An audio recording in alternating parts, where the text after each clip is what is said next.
할렐루야. 오늘은 맥주 감사절을 맞이해서 오늘은 맥주절의 감사라는 제목을 가지고 함께 은혜를 나누려고 합니다. 유대인의 그 1년의 생활을 이렇게 돌이켜 보면은 아주 특별한 의미를 담은 세 가지의 절기로 이렇게 계속 진행되고 있는 것을 보게 됩니다.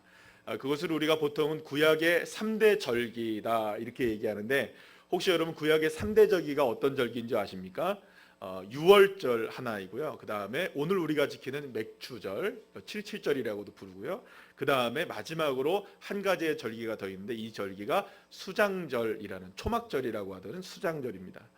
이 먼저 유월절은 여러분들 많이 좀 아실 겁니다. 많이 좀 아실 텐데, 이스라엘 백성들이 애굽에서 종살이를 하다가 하나님의 은혜로 구원을 받은 것을 감사하는 절기로 유월절이 포함된 그 달을 이스라엘은 종교력으로 보면 1월로 잡을 정도로, 그러니까 1월로 잡았다는 말은 무슨 의미일까요? 우리 민족이 여기서부터 시작했다라는 의미를 갖고 있는 날이 바로 유월절일 정도로, 유월절은 대단히 이 이스라엘 백성들에게 중요한 절기라고 볼 수가 있습니다.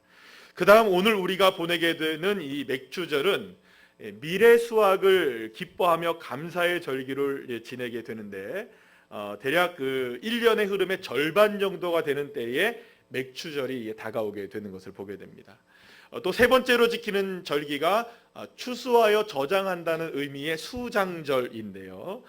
주로 앞에 이제 맥주감사절이 곡식을 하나님 앞에 드리는 절기였다면, 이 수장절인 이 날은 하나님 앞에 주로 이제 열매, 과일 같은 거 있지 않습니까? 그런 과일과 열매들을 수확하는 날로 하나님 앞에 지내는 절기가 될 수 있습니다. 자, 이렇게 이스라엘의 3대 절기를 보면 1년의 흐름을 우리가 알 수 있게 되죠. 구원받은 것을 기뻐하는 유월절을 지내게 되고요. 그 다음에 삶의 중간쯤, 1년의 중간쯤 왔을 때 이만큼 살아오게 하신 하나님 감사합니다. 우리에게 풍성한 은혜 주시느니 감사하고, 또 앞으로 주님께서 풍성한 은혜를 주실 것을 감사합니다라는 의미로 이 맥주절을 지내게 되고, 또 마지막으로 한 해를 정리하며 하나님 걸음걸음마다 주님께서 채워주신 열매가 이렇게 풍성하게 하시니 감사합니다, 이 의미로 수장절을 지내게 되었던 것이죠. 자, 오늘은 우리가 무슨 절기로 지냅니까? 오늘은 우리가 따라합시다. 맥주절. 맥주절이라고도 하고 우리는 이제 감사절이라는 의미를 붙이게 되는데요. 특히 이제 맥주절을 두 가지 말로, 또 다른 말로 부르는 말이 있습니다. 하나는 따라합시다. 칠칠절. 또 하나는 신약시대에 와서 불렀던 말인데, 이게 무슨 말이냐면 따라합시다. 오순절. 오순절이라는 말이 있어요. 이 의미를 조금씩 설명해 드리도록 하겠습니다. 칠칠절이라고 불리는 이 맥주절에는 사실은 우리가 좀 낯설어요. 낯서는데 이 맥주라는 말이 보리를 익어서 추수한다는 의미를 갖고 있습니다. 자, 그래서 이제 사람들이 어떤 생각을 하게 되냐면, 보리 추수하는 날이 맥주절이구나 생각하는데, 사실 이게 조금 번역에 조금 문제가 좀 있는 것 같아요. 사실 워낙 우리가 맥주절이라는 말을 오랫동안 써왔기 때문에 이걸 바꾸지 않는 것 같은데요. 사실은 이제 그 유월절이 이제 사실은 보리를 첫 수확하는 절기와 맞닥뜨려 있습니다. 그래서 그날을 사실은 우리가 무슨 날이라고 하냐면 초실절이라고 얘기를 하는데요. 유월절을 일주일 지낸 날이 바로 초실절입니다. 그래서 유월절과 초실절이라는 날은 거의 동일하게 쓰이는 날이라고도 볼 수가 있습니다. 어쨌든 간에 이 보리를 첫 수확하고 난 다음에 첫 곡식을 드리는 날이 이제 초실절이라는 날인데, 그 날로부터 7주가 지난 날이 바로 이제 전반적으로 밀을 수확하는 날이 되는 거거든요. 그래서 이제 그때가 어떤 날이라고 이제 이야기하냐면 바로 칠칠절이라고도 얘기하는 맥주절입니다. 그래서 왜 맥주절이라는 말을 붙였느냐? 그러니까 보리를 추수하는 날로부터 며칠, 7주가 지난 날이기 때문에 이제 맥주절이라는 의미를 붙였던 것 같아요. 자, 그런데 어쨌든 간에 이렇게 농사와 관련이 깊은 이스라엘의 3대 절기입니다. 모두가 다 농사와 관련이 깊습니다. 방금 전에 말씀드렸듯이 유월절도 사실은 물론 뭐 이집트에서 출애굽해서 나오는 사건과 연관이 깊지만, 방금 말씀드린 대로 보리를 수확하는 것과 깊은 연관이 있는 절기가 맞닥뜨려지거든요. 그렇게 되면 결국에는 이스라엘의 이 3대 절기는 다 농사와 관련되어 있습니다. 농사와.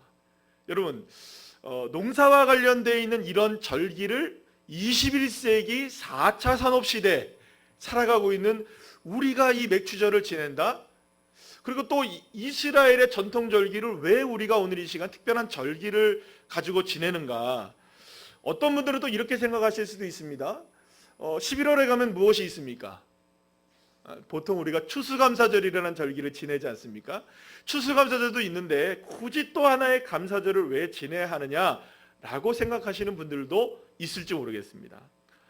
심지어는 조금만 좀 조심스럽게 말하면 이거 안 지켜도 되는 절기를 교회가 그냥 굳이 지키도록 만든 거 아니냐. 그런데 여러분들 이게 굉장히 큰 오해이십니다. 사실은 이 맥추절에 관한 의미를 제대로 우리가 알지 못하기 때문에 맥추절을 지내는 것이 사실 뭐 지내도 되고 안 지내도 되는 거 아니야? 뭐 이런 생각들을 하게 된다는 것이죠. 그러나 오히려 우리가 이제 신약 시대를 살아가고 있고 주님 다시 오실 날을 기다리고 있는 우리들에게 있어서 굉장히 중요한 절기가 이 맥추절이라는 절기라는 것을 오늘 말씀을 통해서 우리가 깨닫게 될 텐데요. 영적인 의미가 대단하다는 것을 우리가 알 수 있습니다. 그런데 여러분 오늘 혹시 이상한 것을 느끼지 않았습니까? 이상한 거를 제가 심어놨는데 아무도 못 느끼실 것 같긴 하지만 분명히 감사절인데 오늘 찬송이 감사절에 관한 찬양이 아니에요. 여기까지만 얘기하고 의미를 여러분들이 스스로 찾아보시는 그런 시간이 되길 바랍니다. 자, 이미 말씀드린 것과 같이 이 맥추절을 다른 말로 무엇이라고 말한다고요? 어떻게 하셨어요? 제가 말씀드렸나요? 네, 그렇군요. 77절입니다. 77절이라고 말하는데 다시 말씀드립니다. 보리를 수확하고 나서 몇 주? 7주가 지난 후에 지키는 절기라 77절이라고 말합니다. 신명기 16장 9절에서 10절 말씀 우리 다 같이 한번 읽어볼까요? 시작. 7주를 셀지니 곡식의 낯을 대는 첫날부터 7주를 세어 내 하나님 여호와 앞에 77절을 지키되 내 하나님 여호와께서 내게 복을 주신 대로 내 힘을 헤아려 자원하는 예물을 드리고 이렇게 얘기합니다. 그런데 레위기 23장에 나오는 이 절기에 관한 내용들의 규례들을 이렇게 쭉 읽어보면 7주가 지난 후 안식일이 지난 이튿날을 합하여서 50일이 되는 날을 맥추절 곧 77절로 지키라는 말씀이 나오는 걸 봅니다. 레위기 23장 16절 말씀 보실까요? 시작. 7 안식일 이튿날까지 합하여 50일을 계수하여 새 소제를 여호와께 드리되 이렇게 얘기합니다. 그러니까 여러분들 77에 7단을 외우실 줄 아시네요. 77에 뭡니까? 49잖아요. 근데 안식일을 지내고 나서 그 다음 날을 뭐로 지내라는 겁니까? 바로 77절로 맥추절로 지내라는 거예요. 그러면 정확하게는 50 며칠입니까?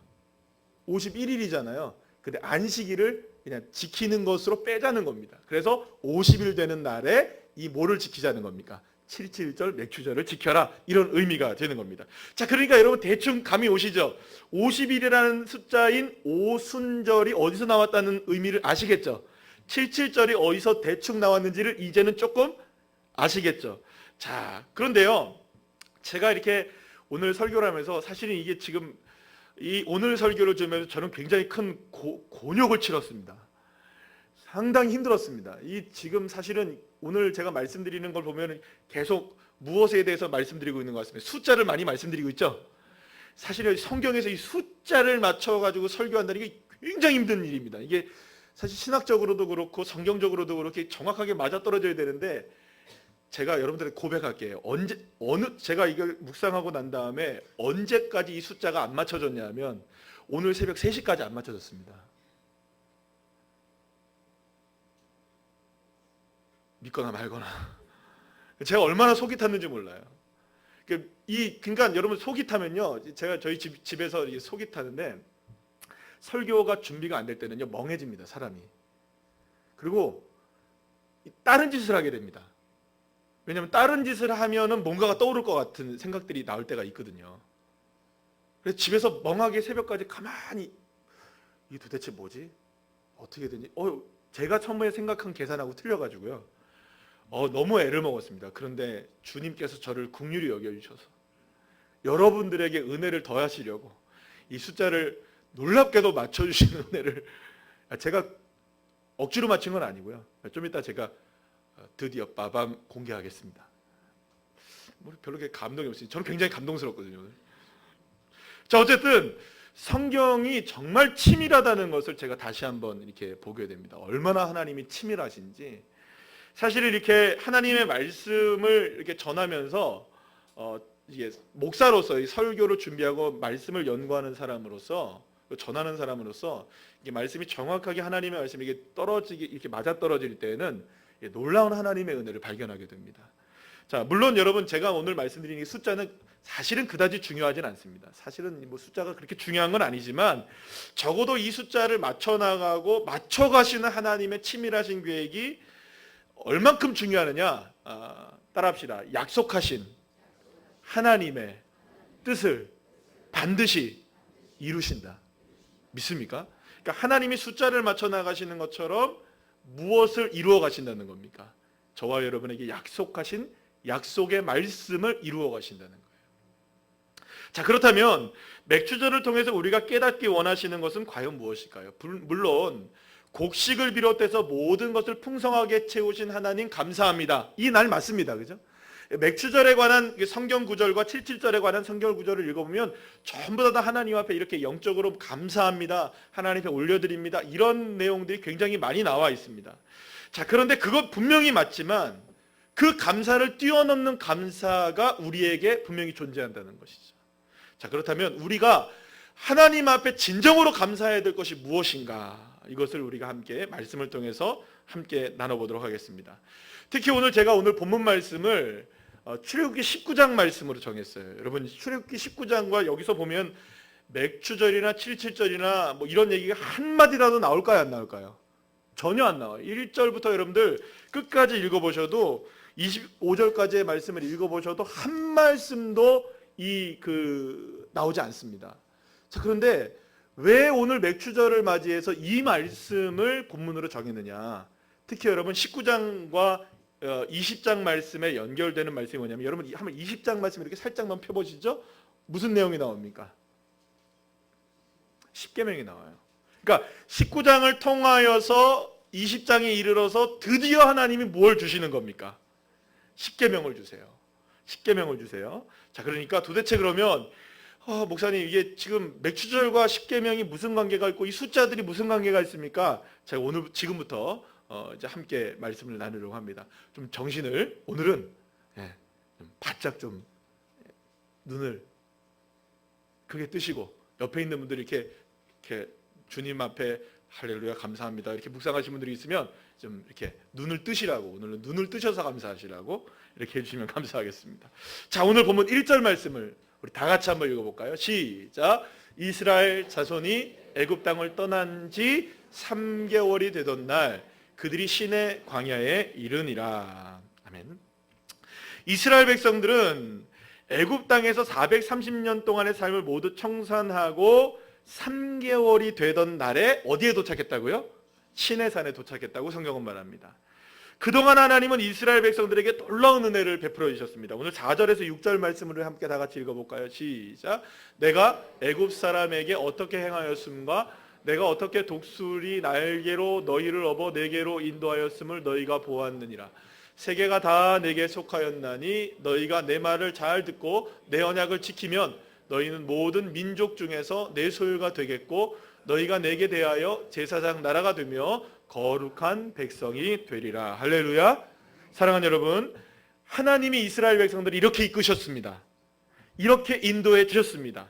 거룩한 백성이 되게 하셨고 하나님의 제사장 나라가 되게 하시고 하나님의 소유가 되게 하시는 축복을 이스라엘 백성들에게 허락해 주셨던 것입니다. 이것이 하나님의 뜻입니다. 여러분 믿으십니까? 이스라엘 백성들을 이와 같이 만드시겠다는 의지와 뜻을 가지신 분이 누구십니까? 하나님이시라는 거예요. 자, 그런데 하나님은 모세에게 이스라엘 백성들을 만나시겠다고 말합니다.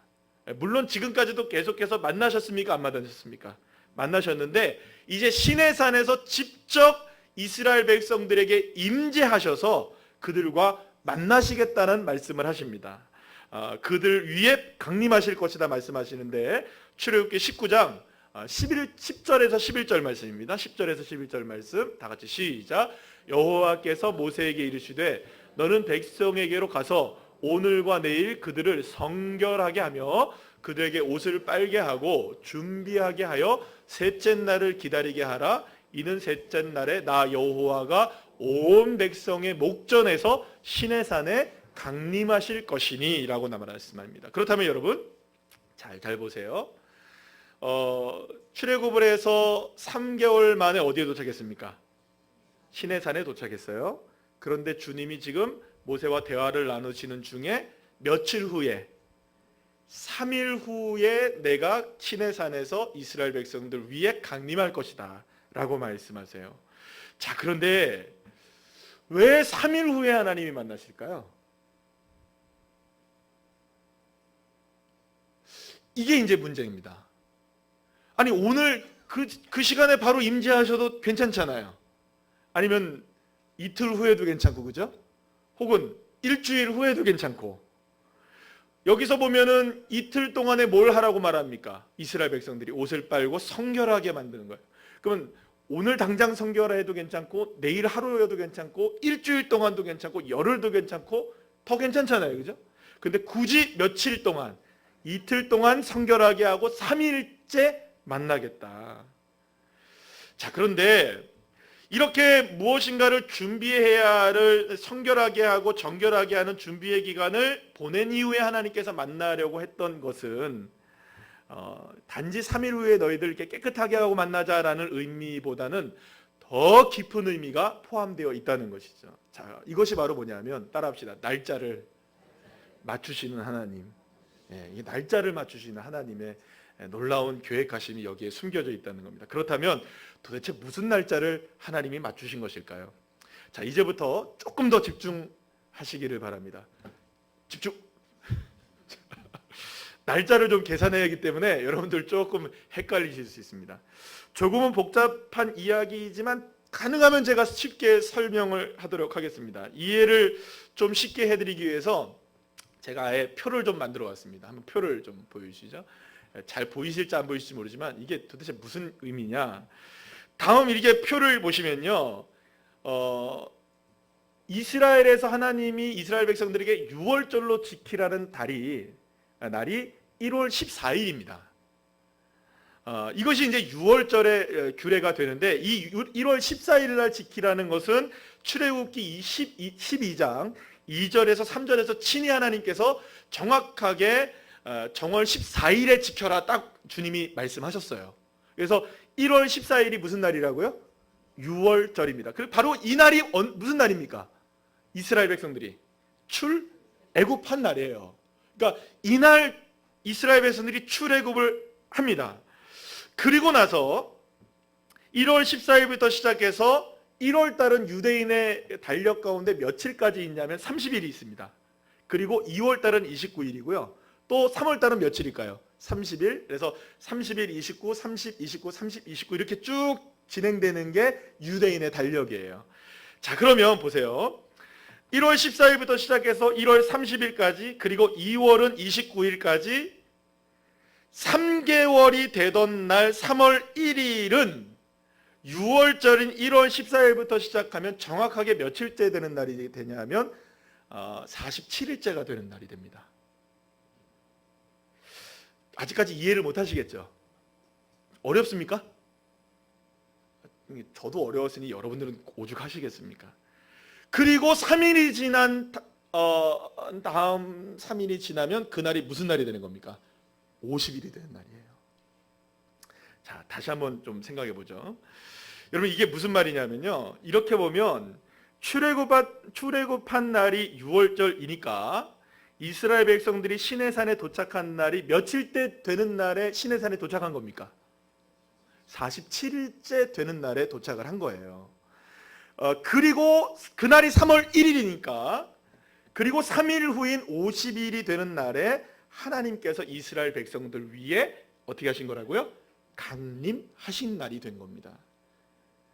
그러면 여러분, 이 3일이 되는 날이 6월절이 지난 후에 정확하게 며칠째 되는 날입니까? 50일째 되는 날에 하나님이 무엇을 이스라엘 백성들에게 주셨냐면 기록된 하나님의 첫 번째 말씀이신 십계명의 말씀을 누구에게 주신 겁니까? 이스라엘 백성들에게 주신 날이 된 거예요.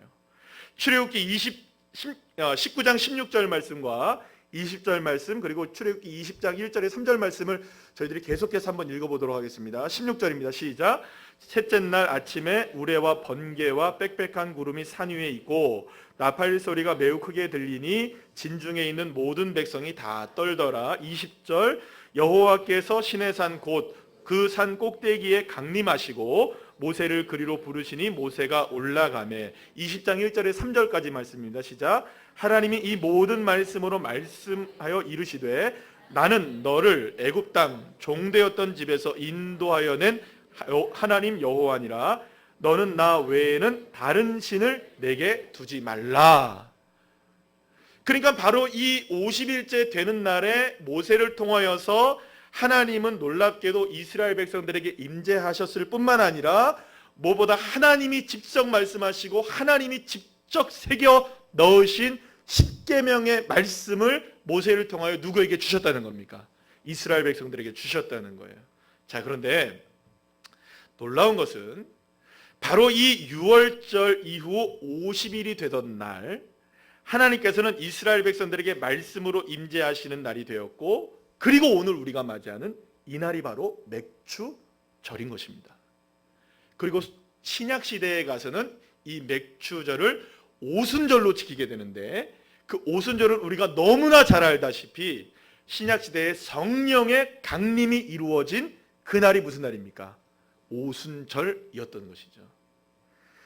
그러니까 여러분, 맥추절은 단순하게 곡식을 주신 하나님께 감사하는 날로만 여겨지고 우리를 풍성하게 하시고 우리에게 은혜를 베푸신 하나님께 감사합니다라고 말을 하는 그 날이기도 하지만, 오히려 이 맥추절은 곡식의 풍성함을 이루신 하나님의 은혜보다 더 큰 하나님의 놀라운 역사가 우리에게 실제로 드러나게 하신, 그러니까 하나님의 역사를 우리에게 실제로 드러나게 하신 놀라운 날이 바로 어느 날인 것입니까? 이 맥추절이 되는 것이죠. 그렇기 때문에 맥추절을 맞이한 우리들의 감사는 단지 지난 6개월 동안 지켜주시고 인도하셔 주시고 채워주신 하나님의 은혜에 감사하는 의미로만 하나님께 드리는 절기의 예배가 아닌 것입니다. 맥추절은 하나님께서 이제부터는 이스라엘 백성들을 무엇으로 인도해 가겠다? 말씀으로 인도해 가시겠다. 할렐루야. 이스라엘 백성들을 무엇으로 인도해 가시겠다? 말씀으로 인도해 가시겠다. 이것을 분명하게 선언한 날이 무슨 날입니까? 맥추절이 되는 것이에요. 여러분, 사랑하는 여러분, 맥추절을 맞이한 저와 여러분이 감사해야 될 것 첫 번째가 뭐냐? 하나님이 우리를 무엇으로 인도해 가신다? 말씀으로 인도해 가신다. 믿으시면 아멘 합시다. 요한복음 1장 14절 말씀 여러분들 보실까요? 시작. 말씀이 육신이 되어 우리 가운데 거하심에 우리가 그의 영광을 보니 아버지의 독생자의 영광이요 은혜와 진리가 충만하더라. 할렐루야. 사랑하는 여러분, 말씀이 그러면 육신이 되어 우리와 함께 거하신 분이 누구십니까? 예수 그리스도. 놀라운 것은 단지 말씀으로만 계셔도 우리에게 은혜잖아요. 이 성경으로 말씀으로만 계셔도 은혜인데, 이 말씀이 육신이 되어서 우리를 구원하시려고 오신 분이 누구십니까? 예수님. 그 예수님이 우리와 함께 계시는 임마누엘의 하나님의 축복을 누리게 하시는 놀라운 은혜를 우리에게 허락해 주시는 것입니다.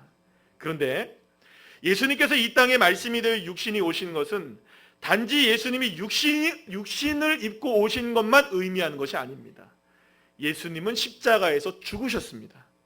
그리고 3일 만에 부활하셨고, 부활하신 지 50일이 되던 날 오순절 곧 77절 그리고 맥추절인 그날에 마가의 다락방에 성령으로 임재하셔서 우리와 함께 하시는 놀라운 하나님이 되어 주셨던 것이죠.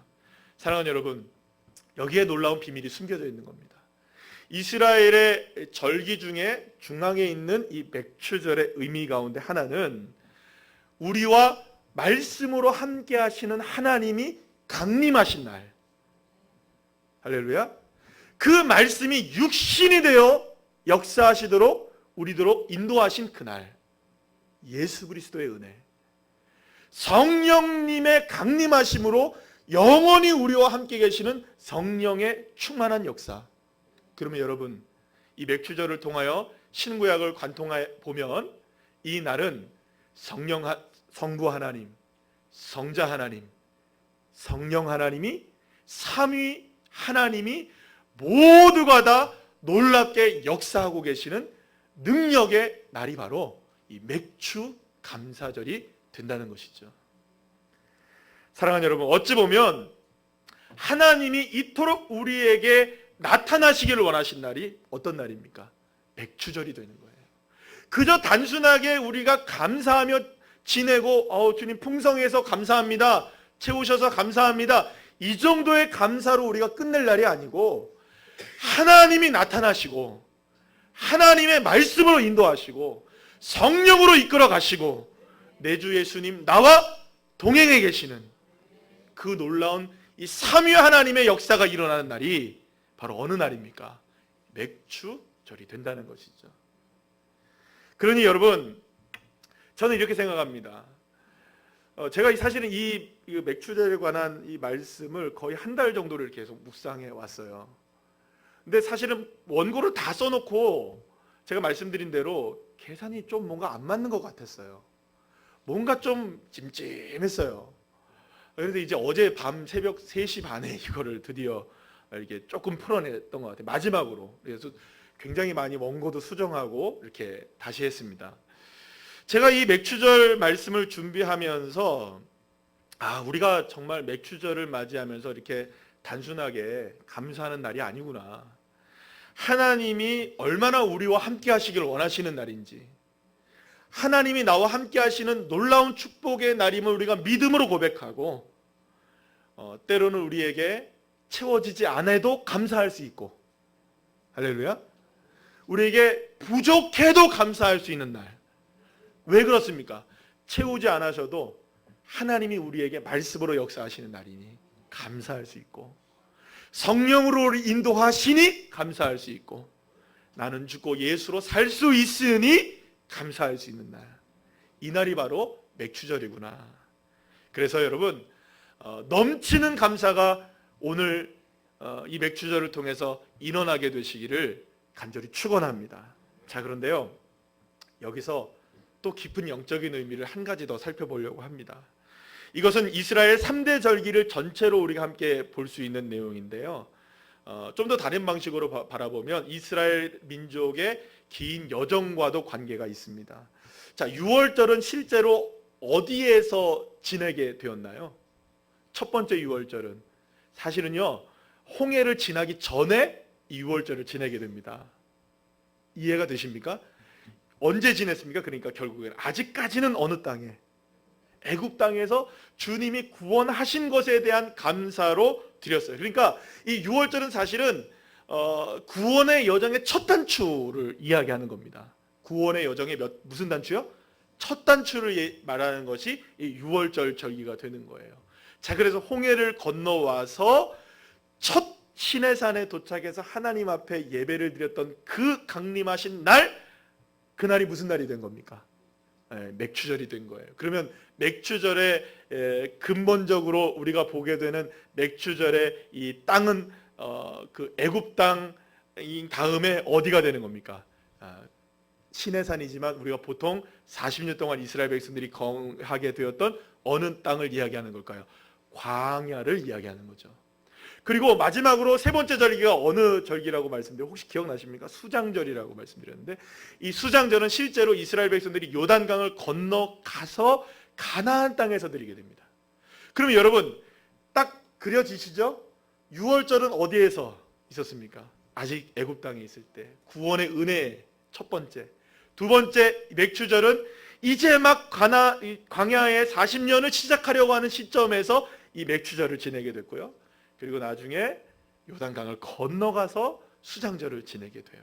자, 그러면 여러분 생각해 보세요. 이런 시간의 흐름을 쭉 보게 된다면 이게 우리의 인생의 여정과 그대로 맞닥뜨려 있다는 것이죠. 그러면 여러분, 우리는 이미 구원받은 줄로 믿으시길 바랍니다. 이미 다 우리는 6월절 한 겁니다. 예수 그리스도의 보혈의 피로 우리는 구원받았음을 믿으시면 아멘 합시다. 자, 그러면 우리는 아직까지 영적으로 본다면 요단강은 건넜습니까? 안 건넜습니까? 아직은 안 건넜어요. 그럼 우리는 지금 무슨 인생을 살아가고 있는 겁니까? 광야의 인생이니 사실은 가장 중요한 절기가 지금 무슨 절기인가요? 맥추절의 기본적인 베이스를 깔고 있다는 겁니다. 자, 그런데 여기 하나가 있습니다. 그런데 광야에 살아가고 있는 저와 여러분의 인생 가운데 이 맥추절이 너무너무나 중요한 이유가 있는데, 근데 또 놀라운 것은 특히 이 맥추절이 광야의 시내산에 처음 오자마자 지낸 날이 무엇이 된 겁니까? 맥추절. 그리고 이제 앞으로 이스라엘 백성들은 몇 년 동안 광야에서 지내야 됩니까? 40년. 그러면 여러분 여기에 의미가 있겠죠? 왜 하나님은 광야의 여정을 다 끝낸 다음에 감사했습니다라고 맥추절을 지낸 것이 아니라 광야의 생활을 시작하는 바로 그날부터 맥추절을 지내게 하셨을까요? 사랑하는 여러분, 여기에 하나님의 은혜가 있습니다. 광야의 생활은 쉽습니까? 어렵습니까? 만만하지 않습니다. 우리 역시 마찬가지입니다. 우리 역시 광야의 인생을 살아가고 있습니다. 우리도 황량한 인생을 살아가고, 우리도 마음 아픈 인생을 살아가기도 하고, 때로는 눈물 짓기도 하고, 이스라엘 백성들이 겪었던 40년의 광야와 같은 생활을 우리도 하고 있습니다. 그러나 하나님이 선포하신 것입니다. 무엇을 선포하셨을까요? 광야의 생활이 시작된다 할지라도 하나님은 우리에게 말씀으로 우리를 인도해 가시고, 성령 하나님이 우리를 이끌어 가시며, 주 예수님이 우리와 동행해 주셔서 우리를 반드시 적과 꿀이 흐르는 땅으로 인도하시고야 마시겠다. 이 약속이 어디에 담겨져 있는 겁니까? 맥추절에 담겨져 있는 것이죠. 사랑하는 여러분, 그렇기 때문에 하나님의 언약은 반드시 이루어집니다. 하나님은 반드시 역사하십니다.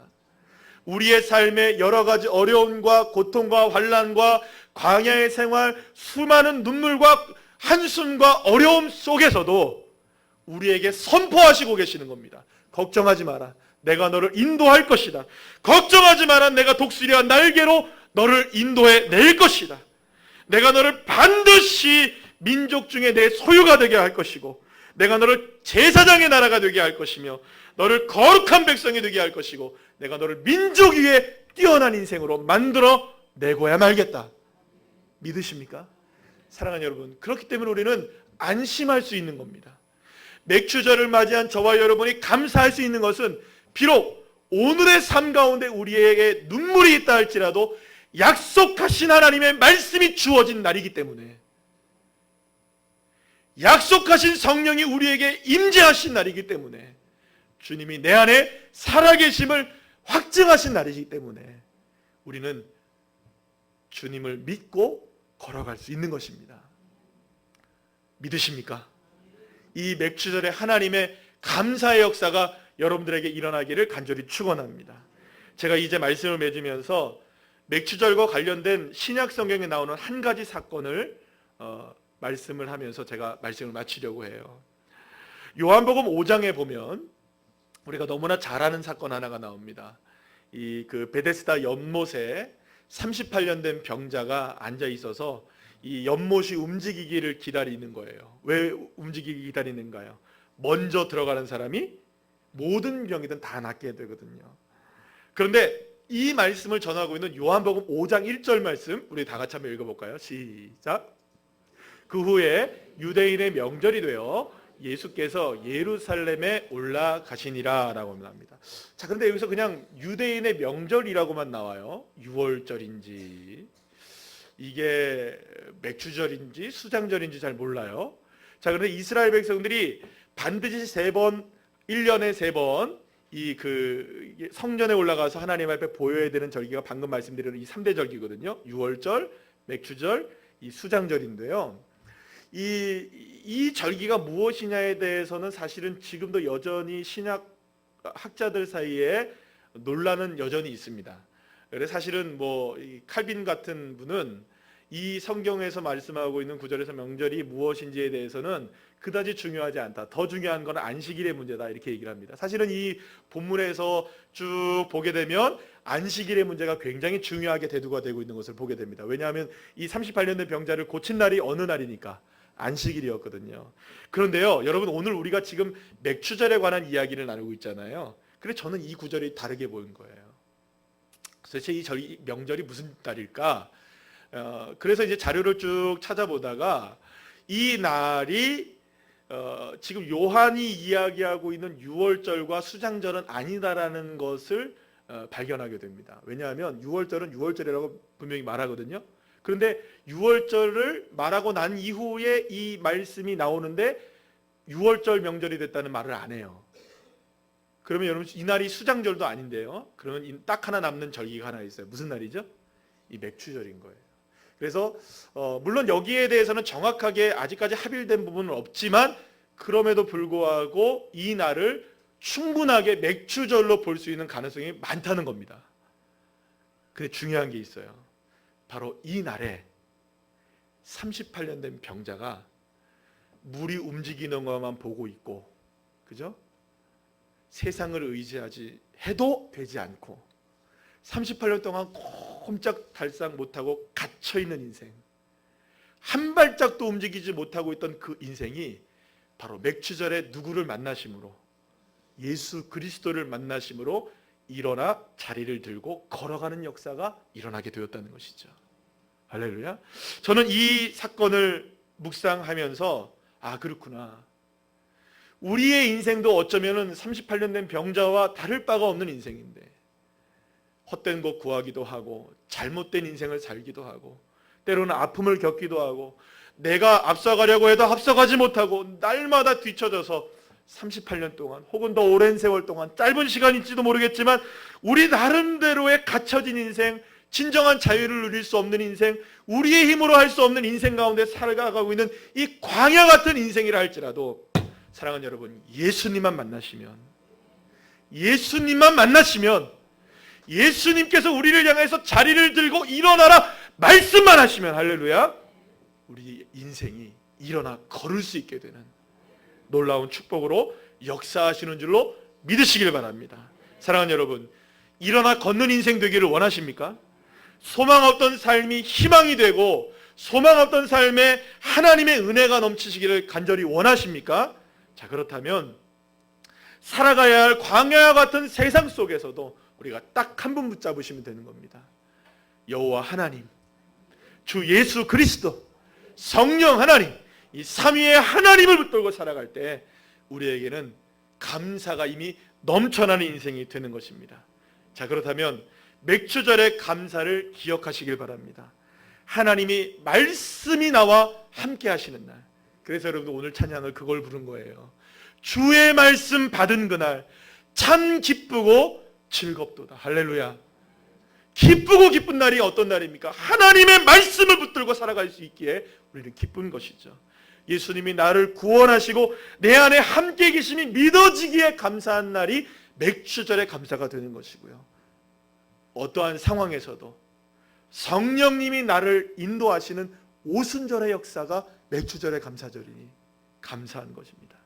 사랑하는 여러분, 이런 놀라운 감사로 하나님 앞에 감사하시는 믿음의 자녀들 되셔서 맥추절의 의미가 새롭게 다가와지게 되고 더욱더 큰 감사로 하나님 앞에 영광 돌리는 믿음의 자녀들 되시기를 간절히 축원합니다.